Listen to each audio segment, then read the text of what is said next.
வெயில் வந்து ரொம்ப ரொம்ப ஜாஸ்தியாக இருக்குது. அதனால் வந்து என்னால் வண்டி ஓட்டவே முடியல, சுத்தமாக ஓட்ட முடியல. அதனால் வண்டியை பாருங்கள் ஒரு ஓரமாக நிப்பாட்டிட்டு. ஓ, எலெக்ஷன்னால எதுவும் செக் பண்ணுறாங்களா? நான் கதைன்னு தெரியலையே. சரி, ஹாய் ஹாய் ஹாய் ஆயிரும் நினைக்கிறேன். ஏன்னா நிறைய இடத்துல வந்து பார்த்தீங்கன்னா அந்த ஸ்பீடு மானிட்டர் டிவைஸ் வச்சுருக்காங்க. அது வந்து ஸ்பீடு மானிட்டர் டிவைஸ் மட்டுமா இல்லை வந்து ஆட்டோ ஃபைன் ஜெனரேட்டர் சிஸ்டத்தோட சேர்த்து கனெக்டடா அப்படின்னு சொல்லிட்டு தெரில.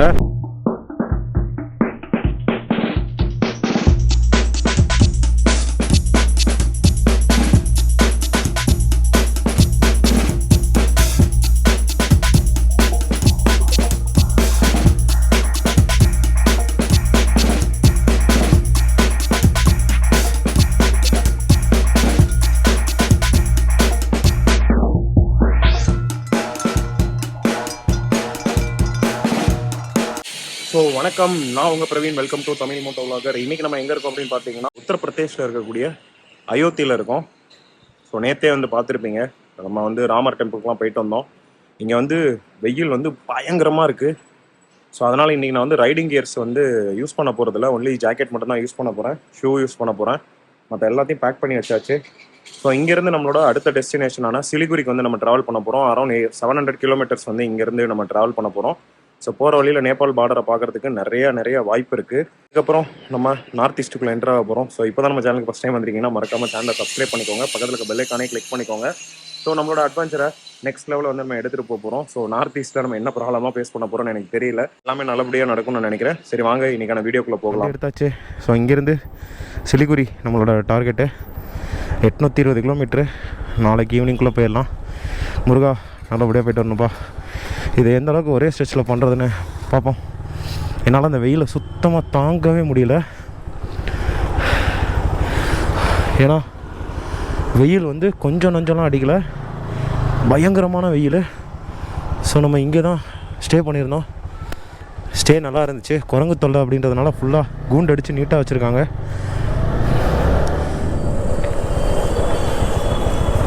அவ்வளோதாங்க, ஒரே ரோடு. நம்ம பாட்டுக்கு போயிட்டே இருக்க வேண்டியதான். பெட்ரோல் ஃபில் பண்ணணும். எனக்கு தெரிஞ்ச ரோடு இதே மாதிரி இருந்துச்சுன்னா நாளைக்கு மதியானம் வந்து பார்த்திங்கன்னா சிலிகுரி போயிடலாம். ஸோ நம்ம அயோத்தி சிட்டியை வந்து கிராஸ் பண்ணி பைபாஸில் போகும்போது அங்கே அயோத்தியை ஒட்டி வந்து ஒரு நதி போகுது. அந்த நதியோட கரையில் வந்து பார்த்திங்கன்னா இறந்தவங்களுக்கு வந்து பார்த்திங்கன்னா அங்கே வந்து தகனம் பண்ணிகிட்டு இருந்தாங்க. கிட்டத்தட்ட இது வந்து எனக்கு பார்க்குறதுக்கு எப்படி இருந்துச்சு அப்படின்னா, காசியில் எப்படி வந்து இறந்தவங்களை வந்து அடக்கம் பண்ணால் அவங்களுக்கு வந்து மோட்சம் கிடைக்கும்னு நினைக்கிறாங்களோ அதே மாதிரி வந்து இங்கேயும் பண்ணுறாங்களோ அப்படின்னு சொல்லிட்டு எனக்கு தோணுச்சு. ஏன்னா அந்த மாதிரி வந்து பார்த்திங்கன்னா ரொம்ப ஓப்பனில் வச்சு எல்லாமே பண்ணிகிட்டு இருந்தாங்க. ஸோ இது எனக்கு கொஞ்சம் பார்க்குறதுக்கு வந்து புதுசாக இருந்துச்சு. பட் இங்கே இருக்க ட்ரெடிஷனை பற்றி நம்ம எதுவுமே சொல்ல முடியாது. ஸோ பட் எனக்கு வந்து அது ஒரு புது எக்ஸ்பீரியன்ஸாக இருந்துச்சு. ஸோ அதை தான் வந்து உங்களுக்கு காட்டலாம் அப்படின்னு சொல்லிட்டு நான் இன்னும் இதை பார்த்துட்டு இருந்தேன். சரி வாங்க அப்படியே கண்டினியூ பண்ணலாம். நாம் வந்து அயோத்தியிலேருந்து ஒரு 120 கிலோமீட்டர் தாண்டி இருக்க கோரக்பூர் அப்படின்ற ஊரில் இருக்கோம். வெயில் வந்து ரொம்ப ரொம்ப ஜாஸ்தியாக இருக்குது. அதனால் வந்து என்னால் வண்டி ஓட்டவே முடியல, சுத்தமாக ஓட்ட முடியல. அதனால் வண்டியை பாருங்கள் ஒரு ஓரமாக நிப்பாட்டிட்டு, பைபாஸில் தான் இருக்கும். ஆக்சுவலாக பாருங்களேன், பைபாஸில் தான் இருக்கும், பைபாஸ் ரோடு தான். ஆனால் சுத்தமாக வண்டி ஓட்ட முடியல, பயங்கரமான ஹீட் வேவு. ஸோ அதனால் வண்டியை நிப்பாட்டிட்டான்.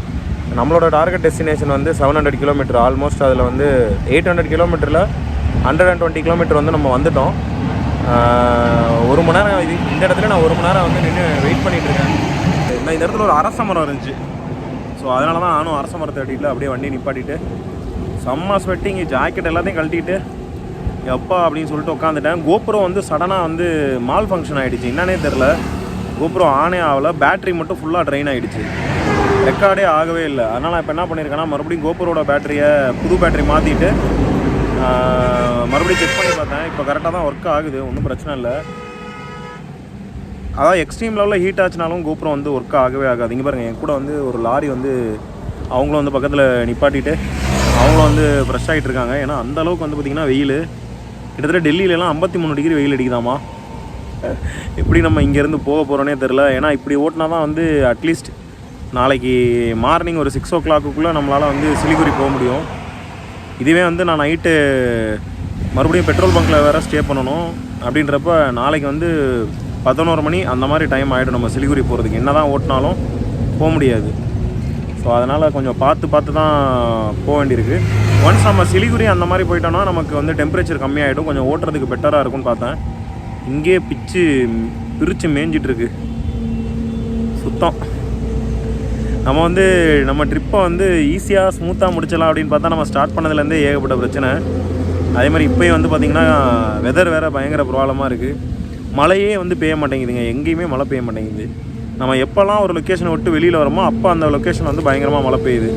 அதர்வைஸ் வந்து மழையெல்லாம் நான் எங்கேயுமே பார்க்கவே இல்லை பெருசாக. சரி, ஓகே, கிளம்பலாம்.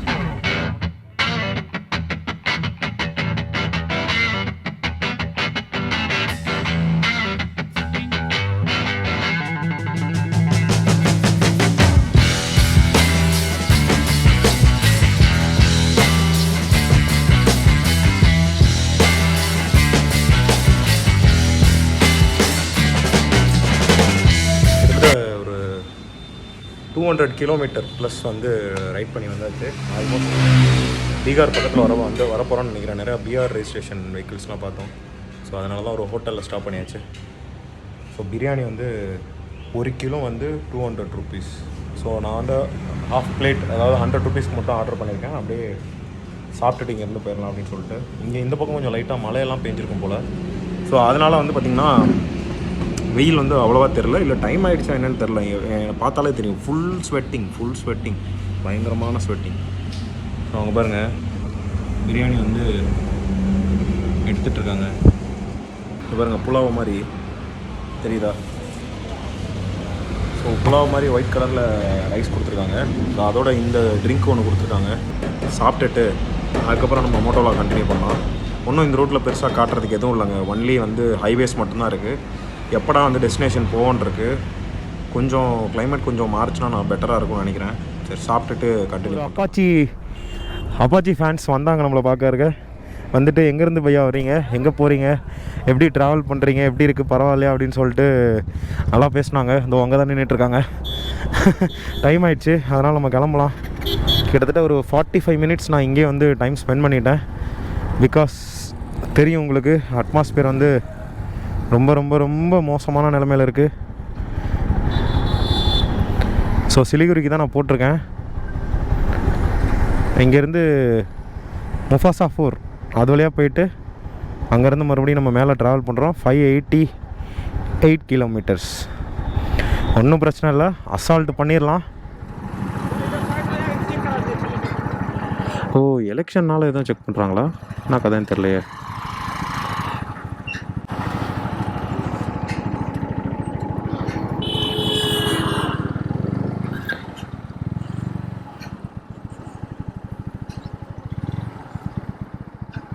ஓகே, பிடிக்காது, போயிடலாம். ஓகே, சும்மா காரை வந்து ஜென்ரலாக செக் பண்ணுறாங்க.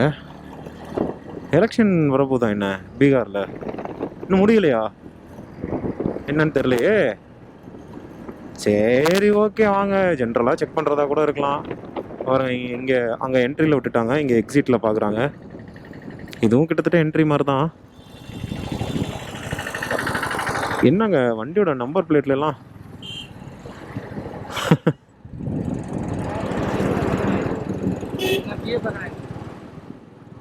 ஓகே, அவங்க பெருசாக வந்து 2 வீலர்ஸை வந்து எதுவுமே செக் பண்ணலை. 4 வீலர் தான் மெயினாகவே செக் பண்ணுறாங்க. அது ஏன் பண்ணுறாங்க? வண்டிக்குள்ளே என்ன இருக்குது ஏது இருக்குன்னு பார்க்குறதுக்காக கூட இருக்கலாம்.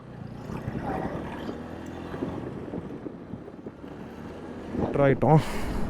பீகாரில் பெட்ரோல் ப்ரைஸ் 106 ரூபா 38 பைசா. நார்மல் பெட்ரோலு இவ்வளோ ப்ரைஸா? நம்ம ஊரோட ரொம்ப மோசங்க இங்கே. ஒன்லி யூனியன் டெரிட்டரியில் மட்டும்தான் பெட்ரோல் ப்ரைஸ் வந்து கம்மியாக இருந்துச்சு. நான் நிறையா யூனியன் டெரிட்டரியில் ட்ராவல் பண்ணுறப்ப ஒரு நல்ல விஷயம் தான். மக்களே, செம்ம வயிற்றுச்சலாக இருக்குது மக்களே. அங்கே அடித்தப்போ பெட்ரோல் வந்து 94 ரூபா, அதாவது 940 ரூபா தான் 10 லிட்டருக்கு. இங்கே வந்து 1065 ரூபா நான் வந்து பே பண்ணியிருக்கேன். ஓகேவா? நீங்கள் கணக்கு பண்ணி பாருங்கள். எக்ஸஸான ஒரு 100 இதில் வந்து இந்த 900 120 நான் எக்ஸ்ட்ரா அடிச்சிருக்கேங்க. அதே சேம் பெட்ரோலுக்கு எவ்வளோ டேக்ஸ் போகுது பாருங்கள். ஏற்கனவே டேக்ஸ் தான், எவ்வளோ டேக்ஸ் போகுது பாருங்க. ஐயோ சரியான வைக்கிறதுலாம் இருக்குங்க. ரொம்ப நாளெல்லாம் ஒன்றும் தண்ணியெல்லாம் போகல, இப்போ தான் தண்ணி வர ஆரம்பிச்சிருக்கு. நம்ம தான் ஆல்ரெடி, அதாவது இமயமலை தொடரில் இருக்கக்கூடிய லடாக் போயிட்டு வந்தோம்ல, அங்கேயே நம்ம கீழே வரும்போது தான் தண்ணி சும்மா பிச்சுக்கிட்டு வர ஆரம்பிச்சிச்சு. தெரியுதா உங்களுக்கு? தண்ணி நிறையா வருதா? அனைமா நம்ம ஊர் ஆறுலையும் தண்ணி வர ஆரம்பிச்சிடும். ஆனால் ஒன்றுங்க, இந்தியா ஃபுல்லாக வந்து ஏகப்பட்ட ஆறுகள் இருக்குது, ஆறுகளுக்கான சோர்ஸ் நிறையா இருக்குது. எல்லாத்தையும் ஒரே இதில் இணைச்சிட்டாங்க அப்படின்னா 365 நாள் தண்ணிக்கு பிரச்சனையே இருக்காதுங்க. தண்ணி பிரச்சனையே வராது. ஆக்சுவலாக இந்தியாவில் தண்ணி பிரச்சனைக்கான வாய்ப்பேவும் கிடையாது. ஆனால் அதை பண்ண மாட்டாங்க. அது ஏன்னு நமக்கே தெரியும். யாராச்சும் ஒரு நல்ல மனுஷன் வந்து இதை எல்லாத்தையும் எக்ஸிக்யூட் பண்ணாருன்னா அடுத்து 20 வருஷம் ஆகும் அதை எல்லாத்தையுமே வந்து சாத்தியப்படுத்துறதுக்கு. அப்படி மட்டும் நடந்துருச்சு அப்படின்னா இந்தியா வந்து ஏற்கனவே வந்து நம்பர் 1 கண்ட்ரி அப்படின்ற இடத்துல இருக்குது பாப்புலேஷனில். அது சீக்கிரமே மாறி விவசாயத்துலேயும் உலகின் முதல் நாடாக வந்து மாறிடும். அதில் வந்து எந்த ஒரு டவுட்டும் கிடையாது. இப்போ வரைக்கும் பார்க்குறதுக்கு அழகாக தாங்க இருக்குது பீகார். இங்கேயும் விவசாயம் தான் பெரிய அளவில் பண்ணுவாங்க போல இருக்குது. மக்கள் விவசாயத்தை நம்பி தான் இங்கே இருப்பாங்க.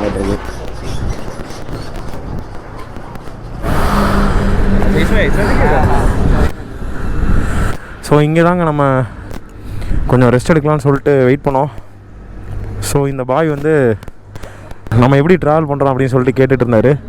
இதெல்லாம் வந்து அவங்க ரொம்ப எக்ஸைட்டடாக பார்க்குறாங்க. नहीं नहीं नहीं नहीं वीडियो इधर है। हाँ नहीं नहीं नहीं चैनल पे चल रहा होगा। हाँ चैनल इधर है, चैनल इंस्टाग्राम पूरा इधर है। से हाय हाय हाय 1 सेकंड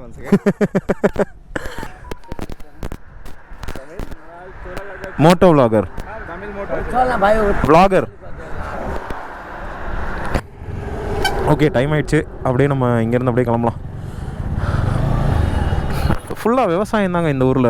நிறையா ஃபார்ம் ஃபீல்டு தான் நிறையா இருக்குது. ஃபுல்லாக எருமை மாடு நிறையா இருக்குது இங்கே. ஓகே பையா பாய். ஓகேங்க, நாம் இங்கேருந்து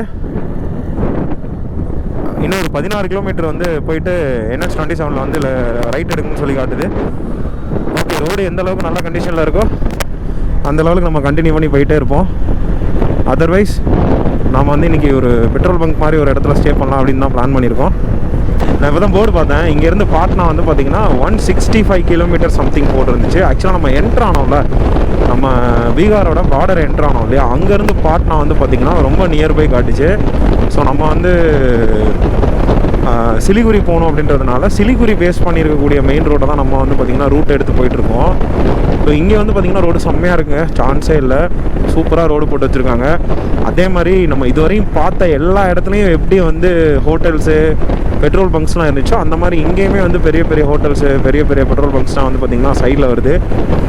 நான் கூட என்னமோ நினச்சேன் எப்படி இருக்க போகுது நம்ம பீகார் ட்ரிப்பு எப்படி இருக்கும் அப்படின்னு சொல்லிட்டு கொஞ்சம் லைட்டாக பீதியாக தான் இருந்துச்சு. அப்படிலாம் ஒன்றும் கிடையாதுங்க, நார்மலாக தான் இருக்குது. எனக்கு தெரிஞ்சு நம்ம இன்னும் நிறையா வந்து பீகாருக்குள்ளே ட்ராவல் பண்ண போகிறோம். அரௌண்ட் எனக்கு தெரிஞ்சு இன்னொரு 300+ கிலோமீட்டர்ஸ் வரைக்கும் வந்து பார்த்திங்கன்னா பீகாரோட ஸ்டேட்டுக்குள்ளே தான் நம்ம இருப்போம். பீகார் வந்து இப்படி கிராஸில் நம்ம ட்ராவல் பண்ணுறதுனால கம்மி டிஸ்டன்ஸ் தான் வரப்போகுது. ஏன்னா நம்ம ஒரு எண்டுலேருந்து இன்னொரு எண்டுக்கு நம்ம போகிறோம். அப்படின்றதுனால மேக்ஸிமம் ஏரியா வந்து நம்ம கவர் பண்ணிடுவோம்னு நினைக்கிறேன் பீகாரில். ஸோ இதுக்கப்புறம் வந்து பார்த்திங்கன்னா சிலிகுரி வந்து வெஸ்ட் பெங்காலோடது. ஸோ சிலிகுரியிலேருந்து டார்ஜிலிங்லேருந்து நமக்கு வந்து சிக்கிம் வந்து ஐசோலேட்டடாக இருக்குங்க, ரொம்ப ஐசோலேட்டடாக இருக்கும். உள்ளே இருக்கும் ஒரு சின்ன ஒரு நகரம் மாதிரி வந்து இந்தியாவோட ஒரு மூலையில் இருக்கும். பட் சிக்கிமே வந்து பார்த்திங்கன்னா நார்த்து ஈஸ்ட்டு அப்படின்னு சொல்லிட்டு பிரிச்சிருப்பாங்களாமா. North Sikkim, east Sikkim, west Sikkim அப்படின்னு சொல்லிட்டு என்கிட்ட கேட்டாங்க, நீங்கள் சிக்கிமில் பர்டிகுலராக எங்கே போகிறீங்க அப்படின்னு சொல்லி கேட்டாங்க. இல்லைங்க, நான் ஜஸ்ட்டு சிக்கிமை வந்து டச் பண்ண தான் போகிறேன் அப்படின்ற மாதிரி நான் சொல்லியிருந்தேன். ஏன்னா நான் வந்து ஒவ்வொரு டெஸ்டினேஷன் போகும்போது தான் அந்த டெஸ்டினேஷனை பற்றி நான் ஃபுல்லாகவே வந்து பார்த்திங்கன்னா ரிசர்ச் பண்ணுவேன். ஸோ சிக்கிம் பொறுத்தளவு அங்கே நம்ம பெருசாக எக்ஸ்ப்ளோர் பண்ணலை. ஆக்சுவலாக நம்மளோட மோஸ்ட் ஆஃப் தி ட்ராவலை எங்கேயுமே எக்ஸ்ப்ளோர் பண்ணல, அதான் உண்மை. நாம் வந்து ஆல் இண்டியா ட்ரிப் பண்ணிகிட்ருக்கோம். ஆல் இண்டியா ட்ரிப்புங்கிறது காஷ்மீர்லேருந்து கன்னியாகுமரி டு காஷ்மீர் அந்த மாதிரி ட்ரிப் கிடையாது. நாம் பண்ணிகிட்ருக்க இந்த ட்ரிப்பை வந்து பார்த்திங்கன்னா பார்டர் டு பார்டர் வந்து நம்ம கவர் பண்ணுறோம், அவ்வளோதான். பார்டர் டு பார்டர் அப்படின்றப்போ வெஸ்ட் கோஸ்டல் ஃபுல்லாக கவர் பண்ணியாச்சு. நார்த்தில் இருக்கக்கூடிய ஸ்ரீநகர் வந்து கவர் பண்ணியாச்சு. அதுக்கு மேலே மவுண்டன்ஸில் இருக்கக்கூடிய லே லடாக் அதையும் கவர் பண்ணியாச்சு. மணாலி மட்டும் நம்மளால் போக முடியல. காரணம் என்னன்னு உங்களுக்கு தெரியும். நம்ம எப்படி மணாலி வீடியோவில் வந்து அவதிப்பட்டோம் அப்படின்னு சொல்லிட்டு நீங்களே பார்த்துருப்பீங்க. அந்த லெவலுக்கு வந்து பார்த்திங்கன்னா நம்மளை செய்ன்னு செஞ்சுட்டாங்க மணாலி போகிறதுக்காக. அதனால் நான் வெக்ஸாக என்ன பண்ணிட்டேன்னா டோட்டல் கிலோமீட்டரையும் பிளான் பண்ணி பாருங்கள், பாட்னா வந்து 140 கிலோமீட்டர். ஸோ டோட்டலாக வந்து டிஸ்டன்ஸ்க்கு கேல்குலேட் பண்ணேன். தர்மசாலா வந்து நம்ம வர மாதிரி இருந்துச்சு. So Dharamshala to Manali to Leh வந்து கேல்குலேட் பண்ணப்போ லே டு மணாலி வந்து பார்த்திங்கன்னா சாலிடாக 420 கிலோமீட்டர்ஸ் வரும். ஸோ அங்கேருந்து வந்து பார்த்திங்கன்னா தர்மசாலா வந்து ஒரு 190 கிலோமீட்டர்னு வச்சுக்கோங்க. ஸோ ரெண்டும் சேர்த்தா எவ்வளோ வருது? 600 கிலோமீட்டர் வந்துச்சுங்க. நம்ம திருப்பி ரிட்டர்ன் சுற்றிட்டு வந்தோம் இல்லையா, நமக்கு வந்து ஒரு 200 கிலோமீட்டர் சேர்த்தி வந்துச்சு. ஒரு 700-750 அந்த மாதிரி தான் வந்துச்சு. ஸோ டைம் வேஸ்ட் ஆகக்கூடாது, மணியும் வேஸ்ட் ஆகக்கூடாது, தேவையில்லாமல் ஃபுட்டு போய் வேஸ்ட் ஆகுது, பெட்ரோல் வேஸ்ட் ஆகுதுன்னு சொல்லிட்டு நான் அங்கேருந்து ரிட்டன் வந்துட்டேன். அதில் ஒரு நல்ல விஷயம் என்னென்னா, டிரான்ஸ்போர்ட்டுக்கு ஒரு வெஹிக்கிளுக்கு வந்து நியர்லி 5000 ரூபாய் அவங்க சார்ஜ் பண்ணியிருக்காங்க. நம்ம வந்து பெட்ரோல், ஃபுட்டு, ஸ்டே எல்லாமே சேர்த்து இவ்வளோ டிஸ்டன்ஸை கவர் பண்ணுறதுக்கு நமக்கு ஆன செலவே ஒரு 3000 ரூபா 3500 ரூபா தான். நான் வந்து மினிமம் 5000ன்றேன். ராயல் என்ஃபீல்டை எடுத்துகிட்டு லே டு மணாலிக்கு வந்து 6500 ரூபா பே பண்ணியிருக்காங்க. லாரியில் ஆல்ரெடி குட்ஸ் இருக்குது, அதில் வெஹிக்கிளையும் போட்டுட்டு போன 2 ரைடர்ஸ் அவங்களே வந்து போட் பண்ணி கூப்பிட்டு போனதுக்கு 6500 ரூபா சார்ஜ் பண்ணியிருக்காங்க. நிறைய பேர் வந்து பார்த்திங்கன்னா பை லக்குன்னு சொல்லலாம். லக்கில் நிறைய பேர் வந்து எப்படியோ போயிட்டாங்க. சில நம்மளால் வந்து போக முடியல. ஒரே ஒரு ரீசன் தான், ஆக்சிஜன் லெவல் அங்கே ரொம்ப ரொம்ப லோ. சிஷுன்னு சொல்லிட்டு ஒரு இடம் இருக்குது, லேலேருந்து ஒரு 250 கிலோமீட்டர் தாண்டி, அதுதான் மிட் பாயிண்ட்டுன்னு வச்சுக்கோங்க. ஸோ அந்த மிட் பாயிண்டில் வந்து ஏற்பட்ட அவலான்ச், அதிகமான பனிப்பொழிவு, குறைவான ஆக்சிஜன் லெவலு, இந்த மாதிரி பல பிரச்சனைகள்னால ஒன்லி 4 வீலர்ஸ் மட்டும் அலோவ் பண்ணாங்க. நம்மளை வந்து அலோவ் பண்ணலை. அது எல்லா வகையிலையும் நம்ம ட்ரை பண்ணியிருப்போம். அந்த வீடியோ நீங்கள் பார்த்துருப்பீங்க நேரம். ஸோ அதனால தான் நம்ம வந்து சுற்றி இவ்வளோ தூரம் வந்து இன்றைக்கி நம்ம வந்துட்டோம். நம்ம இருக்க இடத்துலேருந்து திருப்பி லேக்கு போகணும் அப்படின்னா கிட்டத்தட்ட ஒரு 1500 ப்ளஸ் 2000 கிலோமீட்டர் வந்து நம்ம திருப்பி ட்ராவல் பண்ணி போகணும். கேட்குறதுக்கே வியர்டாக இருக்குல்ல. நான் இவ்வளோ நேரம் கேமரா ஆனில் இருக்குன்னு நினச்சிட்டு என்னென்னமோ பேசிகிட்டு இருந்தேங்க. செம்ம கண்டென்ட் பேசிகிட்டு இருந்தேன். எல்லாம் எல்லாமே வீணாக போச்சு. ஏன்னா கோல்டு ரீஜனில் நமக்கு வந்து நம்ம வாங்கியிருந்த பேட்டரியோட பேக்கப் வந்து வேறு லெவலில் ஒர்க் ஆச்சுங்க. சத்தியமாக சொல்கிறேன், வேறு லெவலில் ஒர்க் ஆச்சு.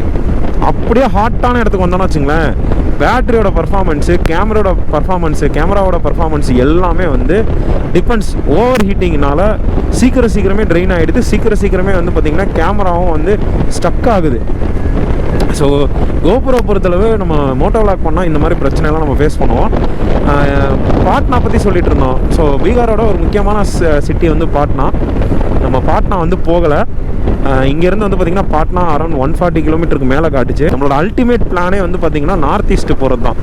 ஸோ இந்த ஸ்டேட் எல்லாமே வந்து பை பாசிங்கில் வந்து நம்ம வந்து கிராஸ் பண்ணி போகிறோம். போகிற வழியில் என்னென்ன இருக்குதுன்னு நான் பார்த்து வச்சுருக்கேன். பட் அங்கே எல்லா இடத்துக்கும் நம்மளால் போக முடியாது. நம்ம வந்து ஆல் இண்டியா ட்ரிப்பை அடுத்து வந்து பார்த்திங்கன்னா நம்ம நிறையா வந்து ஸ்டேட்டுக்குள்ளெல்லாம் ரைட் பண்ணி போயிட்டு வர மாதிரி இருக்குது. அதனால் எல்லா இடத்தையும் எக்ஸ்ப்ளோர் பண்ணிகிட்டு இருந்தால் நம்மளோட ஆல் இண்டியா ரைடுங்கிறது ஆல் இண்டியா எக்ஸ்ப்ளோராக மாறிடும். நம்ம பட்ஜெட்டு தாங்காது. ஸோ அதனால் நான் வந்து டக்குன்னு வந்து டிஸ்டன்ஸ் எல்லாத்துலேயுமே நான் கவர் பண்ணுறதை பார்த்து நீங்கள் தயவு செஞ்சு இதாக மட்டும் நினச்சிடாதீங்க. என்னடா சும்மா கூட்டுத்தனமாக வண்டி மட்டுமே ஓட்டிகிட்டே இருக்கான் அப்படின்னு சொல்லிட்டு நீங்கள் தப்பாகுதுன்னு நினைக்காதீங்க. நம்ம 2 வீலர் தானே, 4 வீலரில் போட்டிருக்கோம். அதனால தாங்க இந்த மாதிரி அப்பப்போ பஞ்சாயத்து ஆகுது. ஸோ பேனிக் ஆக வேணாம். இப்போ தான் எனக்கு ஸ்ட்ரைக் அவுட் ஆச்சு. ஒரே ரோடு தாங்க. இங்கே பாருங்கள், நேஷனல் ஹைவே தான். ரோடு கண்டிஷன் நல்லா இருக்குது. தாராளமாக ஆல் இண்டியா ட்ரிப் பண்ணுற மாதிரி யாராச்சும் பிளானிங்கில் இருந்தீங்கன்னா தைரியமாக வரலாம். பாட்னாக்குள்ளே தைரியமாக வரலாம். பீகாருக்குள்ளே பாட்னானே வருது பாருங்கள். ஸோ பீகாருக்குள்ளே வந்து பிரச்சனை எதுவும் இருக்க மாதிரி எனக்கு தெரியல.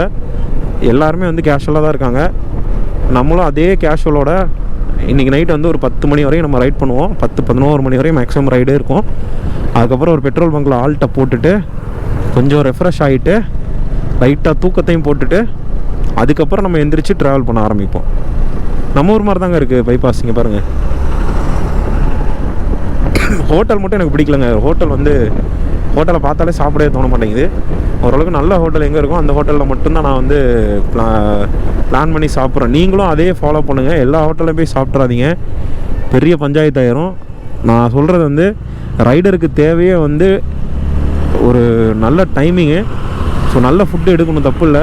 நீங்கள் சாப்பிட்ற ஃபுட்டு என்ன மாதிரி மசாலா, என்ன மாதிரி ஆயில் யூஸ் பண்ணுறாங்க, என்ன மீட் யூஸ் பண்ணுறாங்க, எதுவுமே நமக்கு தெரியாது. ஸோ அதனால் ஏதாவது பேக் ஃபயர் ஆகிடுச்சுன்னா நீங்கள் வந்து ரைடை கான்சன்ட்ரேட் பண்ண முடியாது. பெட்ரோல் பங்க்ஸை மட்டும்தான் நீங்கள் வந்து தேடி அலையிற மாதிரி இருக்கும், டாய்லெட்ஸை தேடி அலையிற மாதிரி இருக்கும். நமக்கு வந்து நல்ல வேலை ஒரே ஒரு டைம் அந்த மாதிரி சம்பவம் நடந்துச்சு. அன்னைக்குன்னு பார்த்து நம்ம ரூமை போட்டதுனால நம்ம தப்பிச்சிட்டோம். ஸோ ஸ்டொமக் அலர்ஜிலாம் நிறையா வரும் ஃபுட்டுனால. அதனால் நீங்கள் தேடி நல்ல ரெஸ்டாரண்ட் மாதிரி டைப்பில் கூட சாப்பிடுங்க. ஏன்னா ஒரு நாளைக்கு 300 பிளான் பண்ணுறீங்கல்ல, அதை வந்து நல்ல ரெஸ்டாரண்ட்டுக்காக யூஸ் பண்ணிக்கோங்க. நல்ல சாப்பாடு இருக்கும், குவாலிட்டியான சாப்பாடாக. ஸோ நிறைய இடத்துல வந்து பார்த்திங்கன்னா ஸ்பீடு மானிட்டர்ஸ்லாம் இருக்குது. அதனால் கொஞ்சம் பார்த்து ட்ரை பண்ணுங்கள். ஏன்னா இது நிறையா ஸ்டேட்டில் பார்த்தேன் ஸ்பீடு போர்டு மட்டும்தான் இருக்கும், பட் இங்கே ஸ்பீடு மானிட்டரே இருக்குது கேமராவோட. அதனால் வந்து ஈஸியாக ஃபைன் அடிச்சு விட்ருவாங்க. அதனால் கேர்ஃபுல்லாக இருக்கணும். ரொம்ப ஆயிரும்னு நினைக்கிறேன். ஏன்னா நிறைய இடத்துல வந்து பார்த்திங்கன்னா அந்த ஸ்பீடு மானிட்டர் டிவைஸ் வச்சுருக்காங்க. அது வந்து ஸ்பீடு மானிட்டர் டிவைஸ் மட்டுமா இல்லை வந்து ஆட்டோ ஃபைன் ஜெனரேட்டர் சிஸ்டத்தோடு சேர்த்து கனெக்டடா அப்படின்னு சொல்லிட்டு தெரில. ஏன்னா நிறைய இடத்துல பார்த்துட்டேன் என்னை விட வேகமாக போகிறவன் கரெக்டாக அந்த மானிட்டர் பக்கத்தில் வந்தோடனே சொங்கின்னு ஸ்லோவாகிடுறாங்க. என்ன மேட்ரு அப்படின்னு பார்த்தீங்கன்னா இந்த ரோடோட ஸ்பீட் லிமிட் எவ்வளோ அப்படிங்கிறத ஒரு 1 கிலோமீட்டருக்கு முன்னாடியே வச்சிடுறாங்க. லைக் ஒரு 40, 50 அந்த மாதிரி வைக்கிறாங்க. அந்த போர்டை பார்த்துட்டு கரெக்டாக ஒரு 1/2 கிலோமீட்டர் போனதுக்கப்புறம் பார்த்தீங்கன்னா தூரத்தில் இந்த ஸ்பீடு மானிட்டரிங் டிவைஸ் வந்து மேலே ஒர்க் ஆகுது. என்னென்ன வெஹிக்கிள்ஸு என்னென்ன ஸ்பீடில் வருது அப்படிங்கிறத அதை மானிட்டர் பண்ணிக்கிட்டே இருக்குங்க. மக்களே, இங்கே ஃபைன் போடுறாங்களோ போடலையோ அது வந்து நமக்கு முக்கியம் இல்லை. தப்பித்தவரி கூட அந்த சிஸ்டத்தில் நம்ம சிக்கி ஃபைன் வாங்கிடக்கூடாது. ஏன்னா இந்தியாவில் நாம் ட்ராவல் பண்ண எந்த ஸ்டேட்லேயுமே நமக்கு வந்து இந்த ஸ்பீடு மானிட்டரிங்கில் வந்து ப்ராப்ளம் வரலை. இன்க்ளூடிங் கேரளா, அங்கேயும் வரல. லடாக்கில் நிறைய இடத்துல வச்சுருந்தாங்க, போட்ஸ் மட்டும் வச்சுருந்தாங்க. பட் இது எதுவும் வைக்கல, கேமராஸ்லாம் எதுவும் வைக்கல. நம்பரை வந்து கேப்சர் பண்ணுறதுக்கான கேமராஸ் எதுவும் கிடையாது. அதனால வந்து பார்த்திங்கன்னா பிரச்சனை இல்லை. பட் இங்கே வந்து பார்த்திங்கன்னா ஸ்பீடு மானிட்டர் டிவைஸும் இருக்குது, அது கூடவே கேப்சரிங் கேமராவும் இருக்குது. அதனால் பீகாரில் சம்பவம் ஆயிருமோ அப்படின்னு சொல்லிட்டு நானும் பதட்டத்திலே வண்டி ஓட்டுறேன். எவ்ரி 5 to 10 கிலோமீட்டர்ஸ் ஒன்ஸ் வந்து பார்த்திங்கன்னா இந்த டிவைஸ் இருக்குது. சில இடங்களில் இந்த டிவைஸ் வந்து ஒர்க் ஆகுது, சில இடங்களில் கேமரா மட்டும் பக்காவாக ஒர்க் ஆகுது. அந்த ஒரு நல்ல விஷயம் என்ன அப்படின்னா, இந்த போல் வருது அப்படின்னாலே முன்னாடி பிச்சுட்டு போயிட்டு இருக்க அம்புட்டு வெஹிக்கிள்ஸும் சர்றன்னு ஸ்லோ டவுன் ஆகிடுறாங்க. நான் நெக்ஸ்ட் ஏதாச்சும் ஒன்று வந்துச்சுன்னா நான் காட்டுறேன் பாருங்க, எப்படி நமக்கு முன்னாடி பிச்சுட்டு போகிறவங்களாம் அப்படியே சொங்கினே ஸ்லோ ஆகி மறுபடியும் அந்த போலை விட்டு தாண்டி போனதுக்கப்புறம் ஸ்பீடாகிறாங்க அப்படின்னு சொல்லிட்டு. அவசரத்துக்கு நம்மளால் நம்பர் பிளேட்டை கூட மறைக்க முடியாது கையை வச்சு, தூரமாக இருக்குது. அது வேற, இது ஒன்று தாங்க இங்கே பிரச்சனைக்கு பாருங்கள். ஃபீடு ஸ்பாட்டின்னு போட்டிருக்கா, பார்த்துக்கோங்க. அந்த ஸ்பீடு மானிட்டரிங் வந்துச்சுன்னா நான் சொல்கிறேன். இது வந்து ஒரு சின்ன வில்லேஜ் வருது, இல்லை ஒரு சிட்டி வருது, ஒரு டவுன் வருது, அந்த இடத்துல வந்து ஸ்பீடு லிமிட்டுக்காக வச்சாங்கன்னா பரவாயில்ல. இவங்க ரேண்டமாகவே எல்லா இடத்துலையுமே வந்து வச்சுருக்காங்க, கம்பல்சரியாக வச்சுருக்காங்க எல்லா இடத்துலையுமே. அதுதான் வந்து இப்போ நமக்கு பக்குன்னு ஆகுது. நாம் ஒன்று நினச்சா நமக்கு விபூதி அடிக்கிற மாதிரி வேற ஒன்று இங்கே நடக்குது. அதனால் ரொம்ப கேர்ஃபுல்லாக இருக்கணும். நான் உங்களுக்கு வந்துச்சுன்னா காட்டுறேன் பாருங்கள் அந்த டிவைஸை.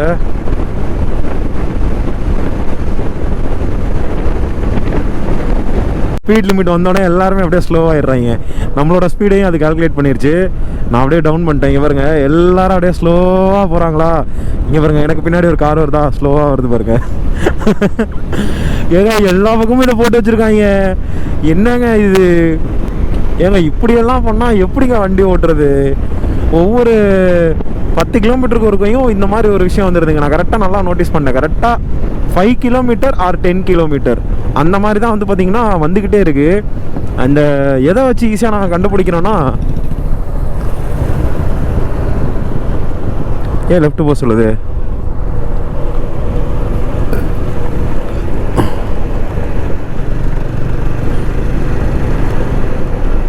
ஏய் இல்லை பைத்தியம்,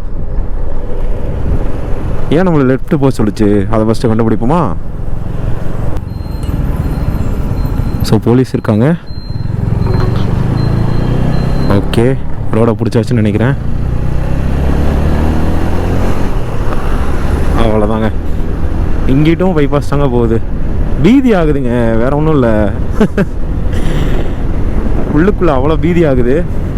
ஏன்னா நம்ம வந்து ரொம்ப சேஃபாக ட்ராவல் பண்ணணும்.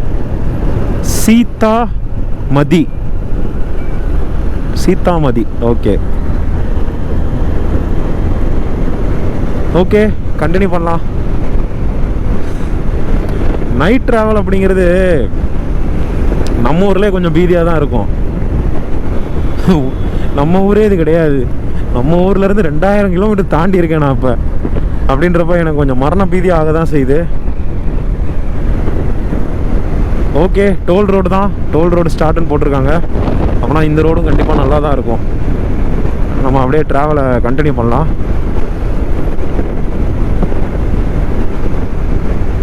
500 கிலோமீட்டர் வந்து வண்டி ஓட்டி முடிச்சாச்சு. ஸோ அதனால் நான் இந்த ஒரு ஹோட்டல்லையும் பக்கத்துலேயே வந்து இங்கே ஒரு பெட்ரோல் பங்க் இருக்குது. ஸோ இங்கேயே வண்டியை வந்து ஸ்டாப் பண்ணிட்டேன். இப்போ நான் என்ன பண்ண போகிறேன்னா, உள்ளே போய் சாப்பிட்டுட்டு இந்த பெட்ரோல் பங்க்கில் தான் வந்து பார்த்திங்கன்னா நம்ம ஸ்டே பண்ண போகிறோம். ஓகே, மணி இப்போ ஆல்மோஸ்ட் வந்து 10:48 ஆகுது. ஸோ இன்னும் 1 ஹவர் ஓட்டலாமா, இல்லை சாப்பிட்டுட்டு கொஞ்சம் ரெஸ்ட் எடுக்கலாம். இங்கே எனக்கு தெரிஞ்சு இங்கே கட்டில் இருக்குது. இங்கே வந்து ஒரு ஓரமாக உட்காந்து நம்ம வேலையை பார்க்கலாம். கொஞ்சம் ரெஸ்ட் எடுத்துகிட்டு இயர்லி மார்னிங் போல் நம்ம கிளம்பலாம் அப்படின்னு சொல்லிட்டு ஒரு ஐடியாவில் இருக்கேன். உள்ளே போய் சாப்பிட்லாம் ஃபஸ்ட்டு. ஸோ நாம் ஆர்டர் பண்ண சாப்பாடு வந்துருச்சுங்க. ரொட்டி, சிக்கன், அது கூடயே குக்கும்பர், இது இல்லாமல் ஆலு வந்து ஃப்ரை மாதிரி கொடுத்துருக்காங்க, தெரியுதா? ஸோ இதுதான் நம்மளோட டின்னர். இதை சாப்பிட்டுட்டு நம்ம இங்கே ஸ்டே பண்ண போகிறோம். ஏன்னா இங்கே கட்டில் இருக்குது, அதே மாதிரி அங்கே சிசிடிவி இருக்குது. அந்த இடத்துல பைக்கும் வந்து பார்த்திங்கன்னா இந்த இடத்துல நின்றுட்டுருக்கு. ஹோட்டல், பெட்ரோல் பங்க் ரெண்டுமே இருக்குது. இங்கேயே சாப்பிட்டுட்டு கொஞ்சம் ரெஸ்ட் எடுத்துகிட்டு அதுக்கப்புறம் வந்து பார்த்திங்கன்னா இங்கேருந்து ஒரு 300 கிலோமீட்டர் சிலிகுரிக்கு நம்ம வந்து நேபாள் பார்டருக்கு போகணும், சிலிகுரி போகணும். அதே மாதிரி நாளைக்கு டார்ஜிலிங் போகணும், அங்கேருந்து சிக்கிம் போகணும். ஸோ மேபி நாளைக்கு நம்ம வந்து சிக்கிமில் வந்து ஸ்டே பண்ணுறதுக்கான நிறையா வாய்ப்பு இருக்குது. ஸோ நாளையிலேருந்து நம்மளோட பிளான்ஸ் எல்லாமே ரொம்ப குயிக்கான பிளான்ஸாக இருக்கும். ஃபஸ்ட்டு சாப்பிட்டுட்டு இந்த விலாக் நான் வந்து இங்கேயே முடிச்சுக்கிறேன். நாளைக்கு மார்னிங் கிளம்ப போகிறோம். மார்னிங் கிளம்புற விலாக் வந்து அது தனி வீடியோ வரும். பெருசாக எதையும் நம்ம எக்ஸ்ப்ளோரும் பண்ணலை. இந்த ஸ்டேட்டே டிஃப்ரெண்ட்டாக இருக்கும் அப்படின்னு நான் நினச்சேன். நம்ம இருக்க ஸ்டேட் மாதிரி தான் இருக்குது, ஒன்றும் பெரிய டிஃப்ரென்ஸ் இல்லை. ஸோ அவ்வளோதான். மறக்காமல் நம்ம சேனலை சப்ஸ்கிரைப் பண்ணி இந்த வீடியோவை லைக் பண்ணிட்டு உங்கள் ஃப்ரெண்ட்ஸுக்கும் ஷேர் பண்ணுங்கள். நம்ம ரொம்ப கஷ்டப்பட்டு எஃபோர்ட் போட்டு நிறையா வீடியோஸ் எடுத்துகிட்ருக்கோம். அடுத்த வீடியோவில் சந்திப்போம். பாய்.